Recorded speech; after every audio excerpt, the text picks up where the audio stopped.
سورہ احزاب 71 نمبر آیت اللہ ارشاد فرماتا ہے یا ایھا الذین آمنوا، اے ایمان والو۔ یہ کن سے خطاب ہے جی؟ ایمان والوں سے۔ کن سے جی؟ ایمان والوں سے، یعنی اللہ ہم سے گفتگو کر رہا ہے۔ بات سمجھ آ رہی ہے جی؟ اللہ ہم سے گفتگو کر رہا ہے، ہم سے کیا ارشاد فرماتا ہے؟ اے مومنو اتقوا اللہ، اللہ سے ڈرا کرو۔ ہائے ہائے یار کتنے خوبصورت لفظ ہیں۔ پہلے یا ایھا الذین آمنو کہہ کر اللہ نے ہمیں عزت دی، اللہ نے ہمیں عظمت دی، اللہ نے ہمیں شان و شوکت عطا کی، اور شان و شوکت عطا کرنے کے بعد میرا اللہ ہم سے گفتگو کرتا ہے، اور گفتگو کرتے ہوئے کیا ارشاد فرماتا ہے؟ اتقوا اللہ، اے مومنو اللہ سے ڈرا کرو، اے مومنو اللہ سے ڈرا کرو۔ آپ کا موڈ نہیں لگ رہا مجھے قرآن سننے کا؟ پھر تھوڑا سا آپ کو ہلکا پھلکا بولیں گے تو میں کچھ پڑھوں گا نہیں۔ اتقوا اللہ، اے مومنو اللہ سے ڈرا کرو، اے مومنو اللہ سے ڈرا کرو، اے مومنو اللہ سے ڈرا کرو۔ وقولوا قولا سدیدا، اللہ ارشاد فرماتا ہے مجھ سے ڈرا بھی کرو اور ہمیشہ سیدھی بات کہا کرو۔ بات نہیں سمجھ آئی؟ سچی بات، بالکل سیدھی اور سچی بات، ڈنکے کی چوٹ پہ تم نے کرنی ہے۔ بات سمجھ آئی ہے؟ بالکل سچ بولنا ہے۔ مولا اچھا اگر تجھ سے ڈر بھی گئے اور سچ بھی بول لیا، اب تیری بارگاہ سے اس کا اجر کیا ملے گا؟ کوئی اجر بھی ملے گا کہ یہ صرف ایسے ہی ہے؟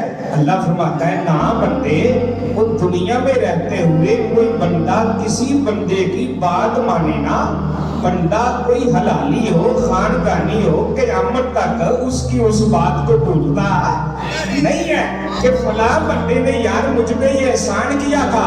اللہ ارشاد فرماتا ہے یہ تو بندوں کے آپس میں کام ہے نا، کہ بندہ اگر حلالی ہو تو کسی بندے کو دی ہوئی عزت بندہ بھولتا نہیں ہے، کہ نسلیں گزر جاتی ہیں، نسلیں جی نسلیں گزر جاتی ہیں جی۔ باپ پہ کسی نے احسان کیا، کوئی اوکھا بیلا آیا کہیں پہ عزت دے دی نا، تو باپ ساری زندگی جس نے عزت دی ہوتی ہے نا اس کی عزت کا ہمیشہ خیال رکھتا ہے، اس کی عزت کو اپنی عزت سمجھتا ہے، ایسے ہے جی۔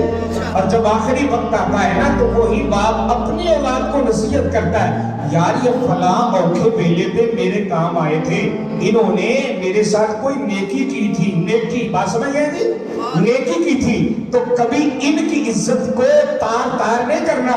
میں تمہیں تمہارا باپ نصیحت کر کے جا رہا ہوں، جیسے میں نے ساری زندگی اس بندے کی، اس خاندان کی عزت کو اپنی عزت سمجھا ہے نا، اب میں تمہیں نصیحت کر کے جا رہا ہوں کہ تم بھی میری اس بات پہ عمل کرنا، اس لیے کہ انہوں نے میری عزت کا خیال کیا تھا۔ اب یہ اولاد آئی، یہ بھی زندگی گزار کے چلے گئی، اس نے آگے کو کہا یہ میں بات کر رہا ہوں نسلی بندے کی، نسلی جو اصلی ہوتا ہے نا، اصلی وہ عزت دینے والے کی عزت ہمیشہ کرتا ہے اور ہمیشہ اس کی عزت کو اپنی عزت سمجھتا ہے۔ اللہ فرماتا ہے یہ بندے، یہ تو دنیا کا کام ہے نا جی، کہ بندہ بندے کے کام آیا تو بندہ ساری زندگی اس کا خیال رکھتا ہے، اور میں تو رب ہوں، اگر تم میری اس بات پر عمل کرو گے نا اور ساری زندگی سچ بولو گے، سچ کبھی جھوٹ کے قریب نہیں جاؤ گے، تو مولا تیری بارگاہ سے جب کیا ملے گا؟ فرمایا یغفر لکم ذنوبکم، میں اللہ تمہارے سارے پچھلے گناہوں کو معاف کر دوں گا۔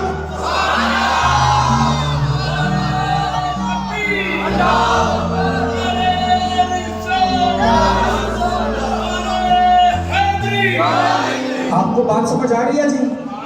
تو اللہ کا قرآن سن کے کچھ سمجھ آئی ہے؟ مولا بس صرف تو گناہ معاف کرے گا یا تیری بارگاہ سے کچھ اور بھی اجر ملے گا؟ فرمایا اور بھی ہے۔ مولا وہ کیا؟ فرمایا یصلح لکم اعمالکم، یصلح لکم اعمالکم۔ تو بندے زمین پہ بیٹھ کے سچ بولے گا نا، سچ بولے گا، سچ بولے گا نا، تو میں تیرے عملوں کو گند سے پاک بھی کر دوں گا، صاف بھی۔ میری بات آپ کو سمجھ آ رہی ہے جی؟ اللہ آپ کو خوش رکھے جناب، اللہ آپ کو اور عزتیں عطا کرے۔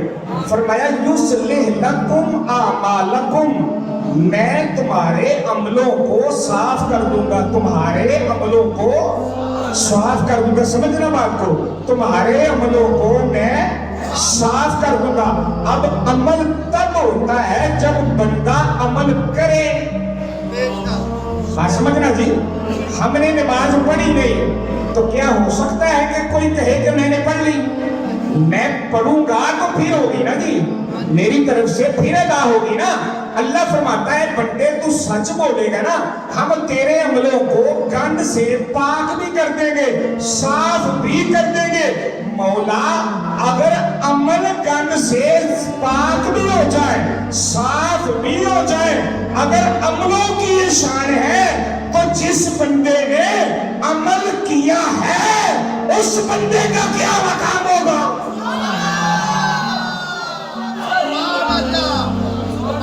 آپ کو سمجھ آیا جی؟